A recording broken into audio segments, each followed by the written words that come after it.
apo Pachinhoyi manje yanga yakapenga manje.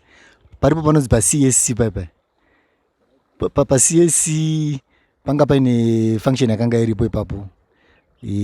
Mazuva iwayo mai ndo patairova kana Tocky Vibes. Saka kwangu ine function ya Oliver Mtukudzi, yaiti Oliver Mtukudzi. Line up yacho yaiti Oliver Mtukudzi. Sulumani Chimbetu na Soldier Love by then. Saka it was on a Saturday. Tuku ndo pakabva arwara manje. Kuti mudhara vamuke vakatadza vamuka zvakaramba kuti vamuke. Kuda kuti vamuke zvakaramba. Ndobva vafonera ndobva vabata management. By then I think papa inanigona anenge bokosha ere. Ndobva vafonera vanzi aumana ende munoridza panzvimbo pangu aumana paipa ndatadza kuti sei ndatadza kumuka. Mukomana akati abo tonorowa tapinzirwa kumafoni amana get ready tukaenda kunorowa. Tikati aiwa abo mari mupoketika. Tisi avo ndobva tarowa pasi ndobva tasvika paya.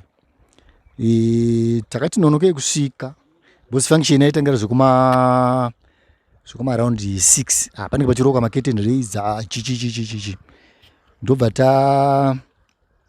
tasvika mai takasvikira palodge.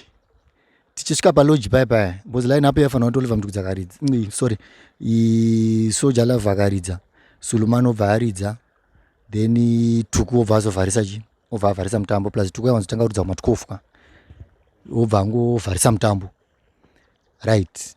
Tichingosvika chete chingosvika palodge kudai so pana vese timu rese rani raSoldier Love zvonzi vasvika pana vese maclarks vese ndobva vatenga kuti ngojamba vachitongobuda marumu vachitora zvinhu zvavo mabhegi avo nene vachitopinda mukombi. Ndobva vatojambira motikari dzavo chibaba vachatobuda vachatopinda ndobva vasimudza motikari dzavo ndobva vananga kuvhenyu. Tikati amana kowana vachii tatoconfused paipa kanzi amana ngatingogezai tinogarira kuvhenyu. Tisu avo ndobva tagadzirira preparation bva tapinda mashawa bva tadai ndobva tatotera kupi bva tatotera kuvhenyu.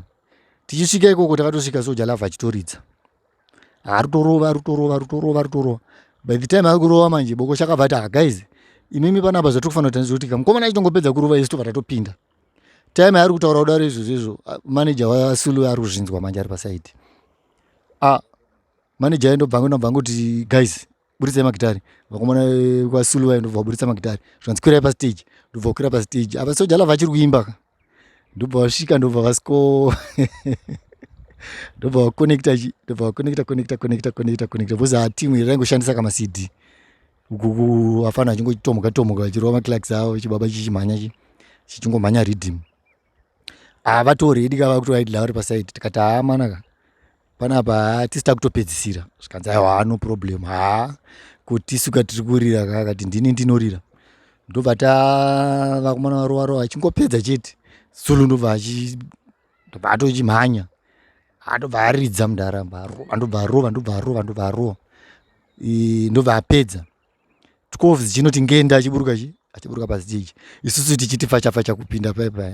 Saka vanhu vese manje mafanzi anoteera Tuku manje aiziva kuti Tuku 12 dzikangokwana chete akutotanga kutoridza. Saka vanhu vanga vasina kuudzwa manje kunzi mai mudhara arwara panzvimbo pake pakuridzwa naToki. Mudhara tichikwira pastage paipa mukomana achitanga kuti takakurova ndini ndinorira baba kudai. Tikati apa mwana hausi kufarira akarwati zii ndobva tamisa songo zvikanzi rova imwe ngatirova imwe yacho ndobva zvake zvazve. Mudhara vanobva vatanga kudedzera kuti tuku kuda kuti songirire kudai mudhara bhodhororo akazonaya pastage. Mukomana anonzvenga angomana anonzi Tocky Vibes kureba kwake kuye kwakatomubatsira bhozi aita akati ndebuto kudaiwo bva chamba kudaiwo. Papakaipa it was a disaster. Takapotsa tafa unokuita takazobva pastage paipe dichimhanya luckily hapana munhu apa akaita sei hapana munhu akakuwara kana kuita sei but zvinhu zvakatemwa maspika chaumana hondo ipapo handikanganwi. Takamhanya tikanopinda pasi pedzimota mabhodhoro achingonaya chete kusvikira pazoarrived. Saka ndo yakave hondo yepaChinhoyi anga ari ma1.